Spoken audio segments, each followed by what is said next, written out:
বছরের এক মেয়েকে বিয়ে করে যে মানুষটা পাড়ি জমিয়েছিল বিদেশে, সেই মানুষটা 10 বছর পর ফিরল তার বিবাহিত স্ত্রীকে নিয়ে, অর্থাৎ আমার সতীন। কি আশ্চর্য! যার জন্য এত বছর ধরে মুখ বুজে সব সহ্য করে একা একা সংসার করলাম, এই ভেবে যে হয়তো এই একার সংসার দোকাতে পরিণত হবে। কিন্তু আফসোস, নিজের নিয়তির উপর হাসলাম। হাসি মুখে সতীন আর বরকে বরণ করে ঘরে তুললাম। আমার ননদ যেন আকাশ থেকে পড়ল, বলল, এটা কি করছো বৌমণি? তুমি কি পাগল হয়ে গেছ? সতীনকে বরণ করে ঘরে তুলছ? কোনো কথা বললাম না আর। শাশুড়িমাকে ভীষণ খুশি দেখালো। দেখাবে নাই বা কেন, ফর্সা বিদেশি সুন্দরী বৌমা পেয়েছেন যে। আমার গায়ের রং তো চাপা, দেখতে অতটা ভালো না। শাশুড়ি আমাকে প্রথম থেকেই অপছন্দ করতেন। শ্বশুরমশাই মারা গেছেন 2 বছর হলো। তিনি আমাকে ভীষণ ভালোবাসতেন। তিনি যদি বেঁচে থাকতেন তাহলে এই স্বামী নামক কলঙ্কটাকে এই বাড়ি থেকে বের করে দিতেন আজই। আমার অভিব্যক্তি শূন্য। বিদেশি রমণীর দিকে তাকালাম। সত্যি মেয়েটা ভীষণ সুন্দর।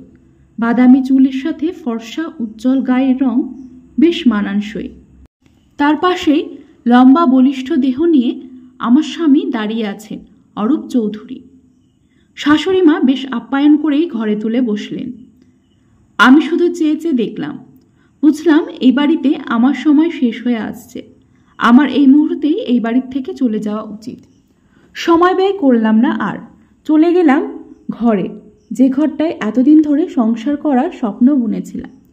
সেই স্বপ্ন এক নিমেষে ভেঙে চুরমার হয়ে পড়ে থাকলো। সব কিছু গুছিয়ে নিচে নামলাম।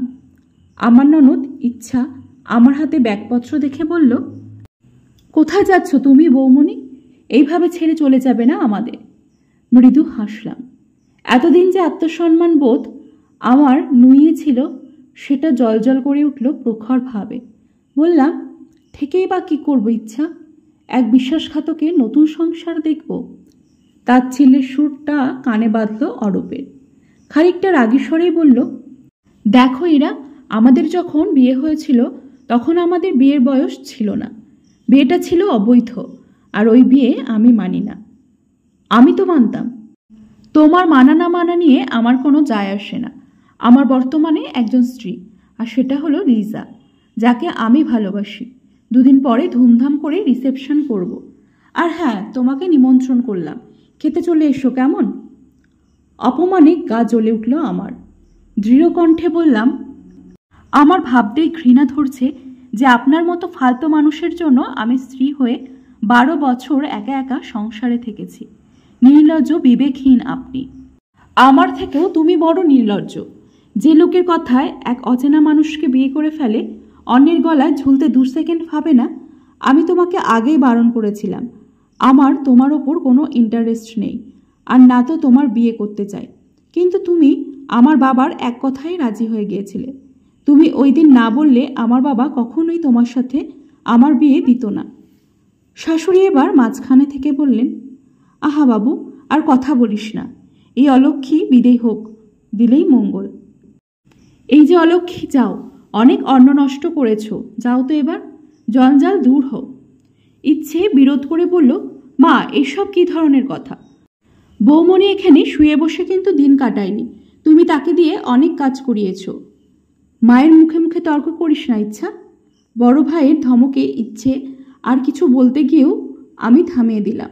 মৃদু হেসে বললাম, তুমি কিছু বলো না আর ইচ্ছা, সময় বলে দেবে তাদের আমার হয়ে। তুমি ভালো থেকো কেমন? একদম মন খারাপ করবে না। যখন আমার কথা মনে করবে আমাকে ফোন করবে।